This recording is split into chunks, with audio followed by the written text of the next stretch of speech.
If you've ever felt totally lost in the world of fitness advice, you are definitely not alone. I mean, you've got endless cardio, heavy lifting, HIIT classes. It can feel really overwhelming, right? And it seems like everyone has a different idea of the absolute best way to lose fat. Well, today, we're gonna cut right through all that noise. All right, let's just get right into it. We're gonna tackle that classic debate, cardio or weights? But here's the thing, the answer isn't as simple as just picking a side. To really, and I mean really understand what drives fat loss, we have to look past the calories you burn while you're working out. Okay, let's dive in.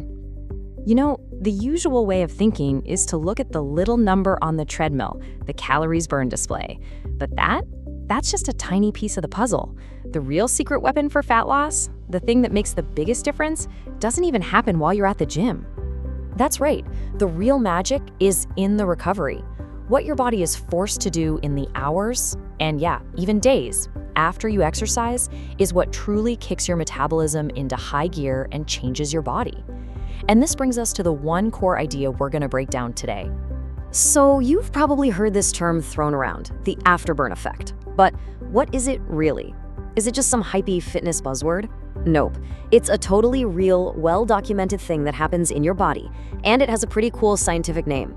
The official name is EPOC, which stands for Excess Post-Exercise Oxygen Consumption. Okay, I know, that sounds super complicated, but all it really means is that after a tough workout, your body has to work overtime to get back to normal. It needs way more oxygen to recover, and paying back that oxygen debt actually costs your body energy, which means you keep burning extra calories long after you've hit the showers. And get this, we're not just talking about an hour or two. Some studies show this metabolic boost can last for up to 48 hours. It's kind of like your workout pays you a calorie-burning dividend for the next 2 days. But, and this is the most important part, not all workouts are created equal when it comes to flipping on this afterburn switch. So, the big question is, how do we trigger the biggest, most powerful afterburn possible? Well, it's not about spending more hours at the gym, it's all about how you use the time you have. This right here, this is the key. A long, slow jog on the treadmill is great for your heart, for sure, but it barely causes a ripple in your post-workout metabolism. If you really want to crank up that afterburn, you have to push the intensity. You have to create a serious metabolic disturbance that forces your body to work hard to clean up the mess. Okay, now this is where it gets really cool. This table breaks down our body's energy systems. See that one at the bottom, the oxidative system? That's what you use for low-intensity stuff, like jogging. And look, it gives you a pretty low afterburn.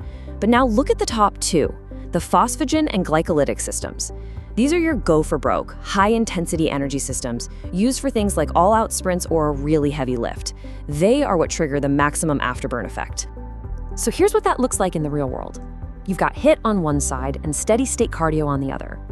HIIT is specifically designed to tap into that high EPOC glycolytic system we just saw. It maximizes the afterburn. Steady-state cardio? It's a great tool, don't get me wrong, but it mostly lives in that low EPOC oxidative zone. And hey, don't just take my word for it. Check out this quote from research out of the University of New Mexico. It basically says that intense weightlifting messes with your body's normal balance, or homeostasis, way more than steady cardio does. And the result? A much bigger, longer-lasting afterburn. It's science. Okay, so we've established it. Intensity is king. But what kind of intense exercise gives us the most bang for our buck? How do we actually build our workouts to make this happen? The answer is all about compound exercises. Think about it. Instead of just working one little muscle, like a bicep curl, these moves recruit a whole team of muscles all at once.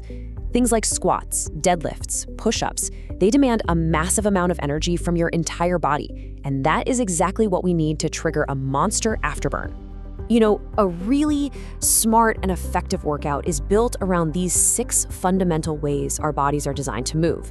You've got your squat, your hinge like a deadlift, and then pushing and pulling both horizontally and vertically. When you structure your training around these patterns, you are guaranteeing that you're hitting the most muscle mass possible, which creates that huge metabolic demand that absolutely torches fat.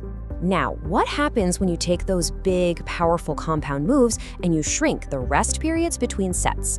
you get something called metabolic resistance training, or MRT. And this is the ultimate hybrid. It's the best of both worlds. You get the muscle building, metabolism boosting effects of weightlifting, plus the intense cardio demand of HIIT. It is literally designed to max out that afterburn effect. All right, so that's the science. It's pretty clear, right?